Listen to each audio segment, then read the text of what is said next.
মাননীয় বিজ্ঞ সিএমএম আদালতে ফ্যাসিদ সরকারের সাবেক অবৈধ মন্ত্রী আনিসুল হক, আব্দুর রাজ্জাক এবং রাশেদ খান মেনন, আমির হোসেন আমু, হাসানুল হক ইনু এবং সাবেক এমপি অবৈধ এমপি মনুল ইসলাম মনু, সাইদুল হক সুমন, তাদেরকে যাত্রাবাড়ি একটি হত্যা মামলায় বৈষম্যবিরোধী ছাত্র আন্দোলনের সময় যে হত্যাগুলো হয়েছিল এইরূপ একটি হত্যা মামলায় তাদেরকে গ্রেপ্তার দেখানোর জন্য তদন্তকারী কর্মকর্তা আজকে বিজ্ঞ আদালতে দরখাস্ত দাখিল করেন, যেহেতু তারা এজাহার নামী আসামি ঘটনার সঙ্গে জড়িত। বসুন্ধরা ডায়াপেন্ট এখন আরো উন্নত। এই হট এয়ার থ্রো টপশিট দ্রুত শোষণ করে সোনামণিকে দেয় কোমল অনুভূতি। সেজন্য তাদেরকে এই মামলাগুলিতে গ্রেপ্তার দেখিয়ে জেলাতে প্রেরণ করা হয়। আর একটি মামলায় আপনারা জানেন যে সেই নজরুল ইসলাম মজুমদার সেও একজন হত্যা প্রচেষ্টা মামলার আসামি।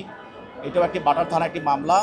এই নজরুল ইসলাম মজুমদার বাংলাদেশের ব্যাংক খাতকে ধ্বংসকারী এবং ফ্যাসিস্ট সরকারকে সহযোগিতাকারী একজন ব্যক্তি।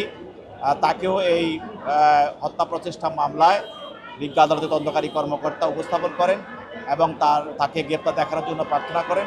বিজ্ঞ আদালত তাকেও গ্রেপ্তার করে জেল হাজতে প্রেরণ করেন।